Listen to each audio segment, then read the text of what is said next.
స్థానిక టీనగర్ హిందూ సమాజంలో Rishipeetham charitable trust ఆధ్వర్యాన Brahmasri Samavedam Shanmukha Sharma నిర్వహిస్తున్న 60 రోజుల సంపూర్ణ మహాభారత ప్రవచన యజ్ఞం దిగ్విజయంగా కొనసాగుతుంది. ప్రతిరోజు సాయంత్రం 6 నుంచి జరుగుతున్న ఈ కార్యక్రమంలో ప్రజలు పెద్ద ఎత్తున పాల్గొంటున్నారు. ఇందులో భాగంగా 13వ రోజు ప్రవచనం ఆయన కొనసాగిస్తూ విప్రుల వేషంలో ఉన్న పాండవులు కొందరు విప్రులతో కలిసి ద్రౌపదీ స్వయంవరానికి వెళ్లారు. అక్కడ వచ్చిన రాజులలో కొందరు స్వయంవరలో పాల్గొనడానికి, మరికొందరు చూడటానికి వచ్చారు.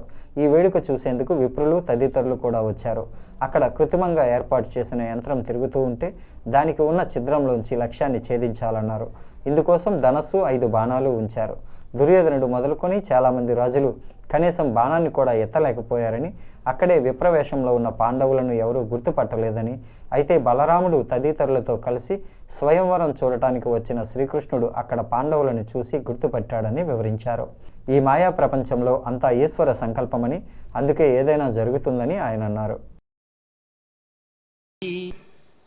అదేవిధంగా భీష్ముకుని భైమి అంటే ఇక్కడ భీమరాజపుత్రి అంటే దమయంతిని దమయంతి వరించినట్లు భైమి అంటే అప్పుడు ఆ బ్రాహ్మణ సమూహం మధ్యలోంచి లేచట్టు ఆయన.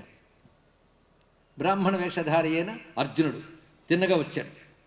పైగా అలా వస్తున్న వాడిని చూసి ఎవరితను ముందు బ్రాహ్మణుడు అనుకున్నట్ట, ఏంటి ఈయన లేచి వెళ్తున్నాడు మన దగ్గర నుంచి చెప్పా పెట్టకుండా, ఏం సామాన్యం అనుకుంటున్నాడేమో, మహాక్షత్రియులకే వీలు కానిది మనకు ఎక్కడికి వీలవుతుంది, ఇక్కడ ఏమో పరాభవం పొందుతాడేమో, అలా అనుకోవడానికి లేదులే, మనలో పరశురాముళ్ళు అంటూ వాళ్ళు లేరా అని ఇంకొకడు, ఇలా ఎవరికి వారు మాట్లాడుకుంటున్నారు ఇక్కడ. అప్పుడు తిన్నగా వెళ్ళి ఈ మహానుభావుడు దాన్ని అప్రోచ్ అయిన విధానం చూడాలండి. ధనుస్సు దగ్గరికి వెళ్ళినప్పుడు ఎలా ప్రవర్తిస్తున్నాడు ఇది గమనించవలసింది. ప్రతి వాళ్ళు తీస్తున్నారు, కానీ సహజంగా ఉన్నటువంటి లక్షణాలు ఎక్కడ పోతాయి?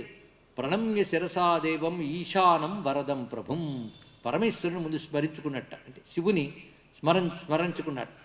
తర్వాత కృష్ణంచ మనసా కృత్వా, అక్కడ కృష్ణుడు ఉన్నాడు కూడా తెలియదు, కానీ కృష్ణ పరమాత్మని మనస్సుతో తలంచుకున్నాడు.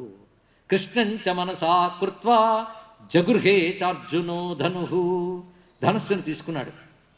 అప్పుడు అక్కడ ఉన్న వాళ్ళందరూ కూడా ఆశ్చర్యపోయారు, ధనుస్సుని ఎత్తడమే కష్టం, ఒక్క కర్ణుడే ఇంతవరకు ఎత్తిన వాళ్ళలో కనబడ్డాడు, ఇప్పుడు ఈయనొచ్చి ఎత్తాడు. అది చూసి ఆశ్చర్యపోతున్నారు.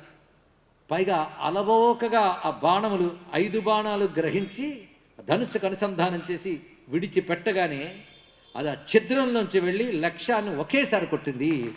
వివ్యాధ లక్ష్యం నిపపాత తచ్చ ఛిద్రేణ భూమౌ సహసాతి విద్ధం తతోంతరిక్షే చ బభూవ నాదః సమాజ మధ్యే చ మహాన్ నినాదః.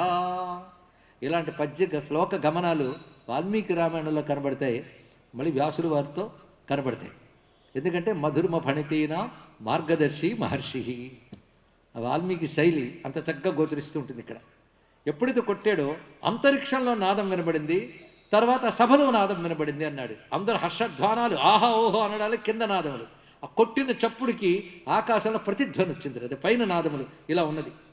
వెంటనే ఇక్కడున్న బ్రాహ్మణుల గుంపులందరూ పైన ఉత్తరీయాలు తీసి ఎగరడం మొదలెట్టారు, మా వాడు విజయం సాధించాడు అని. ఇక్కడ అందుకే చైలాని వివ్యధుస్తత్ర బ్రాహ్మణాచ్చ సహస్రశః విలక్షిత స్తతశ్చక్రువు ఆహాకారాంశ్చ సర్వదా, అలా ఉత్తరీయాలు ఊపారు అక్కడ.